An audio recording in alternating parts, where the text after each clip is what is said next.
You're listening to The Trial Lawyer's Handbook, a courtroom preparation podcast series brought to you by Holland & Knight. This series is hosted by litigation attorney Dan Small.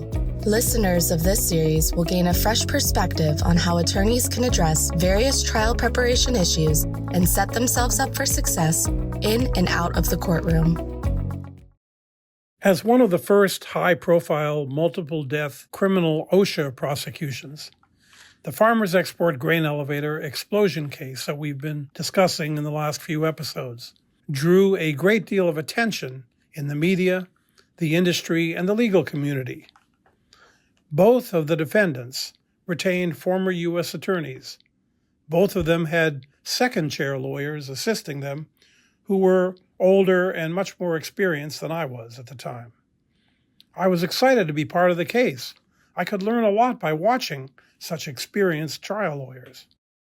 The case was brought in Galveston, Texas, where there was a small, wonderful old federal courthouse with basically one judge, Judge Gibson. Judge Gibson was a very experienced and very strict jurist. The chief of the criminal division of the Houston U.S. Attorney's Office was going to try the case for the government. He was a very experienced trial lawyer, which was necessary for such a complex and challenging case. I was just carrying the bags and doing the research for lead counsel, and we began to prepare for trial. Every case has surprises. Our first one came just a couple of weeks before the trial date.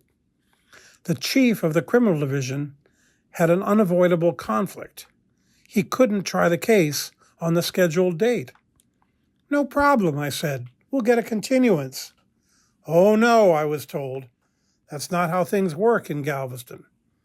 Judge Gibson runs his calendar very strictly, and he doesn't care much about individual government attorneys' schedules. He does not give continuances. And when he says ready for trial, it's not really a question. It's an order. This case is going to trial as scheduled."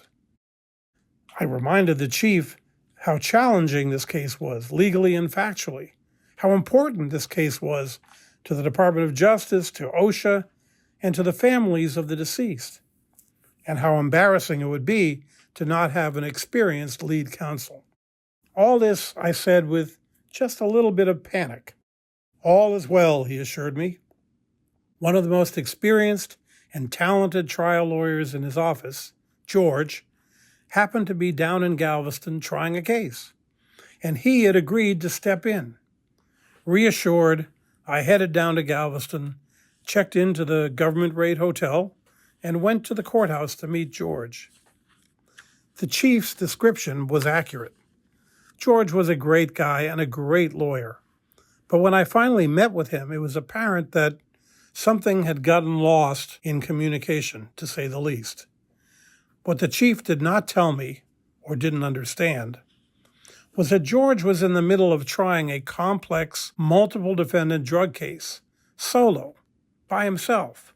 What's more, the case was taking longer than expected, so the judge was holding them to long trial days, and the judge had announced that he would start the Farmers Export trial as soon as the jury went out to deliberate in the drug trial. "Dan," George said, "this sounds like an interesting case, and I look forward to working with you. I'll have to take the first few days at least of your trial to learn about the case, but once I'm a little bit more up to speed, I'll be happy to try and help you in any way you tell me to." Help me? Help me? The ripples of panic that I had felt talking with the chief became a tidal wave. "George," I said, "I'm just here to help you. I'm 2 years out of law school. I've never tried a major case before. I have no idea what I'm doing. Both defense counsels have second chairs with more experience than me. This is crazy."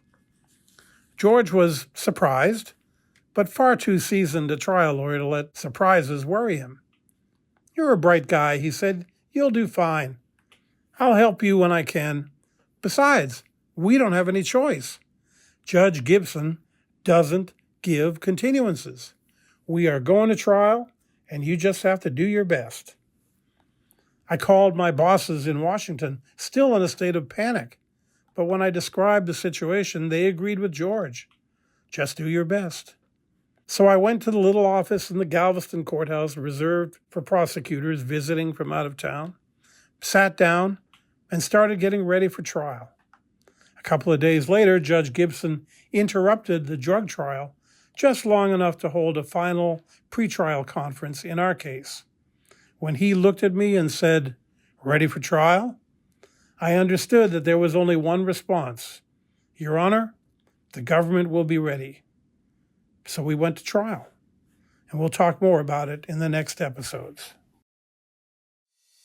Thank you for listening to the Trial Lawyer's Handbook, a courtroom preparation podcast series brought to you by Holland & Knight. For more information on courtroom preparation, please email dan.small@hklaw.com or visit hklaw.com/Daniel-Small.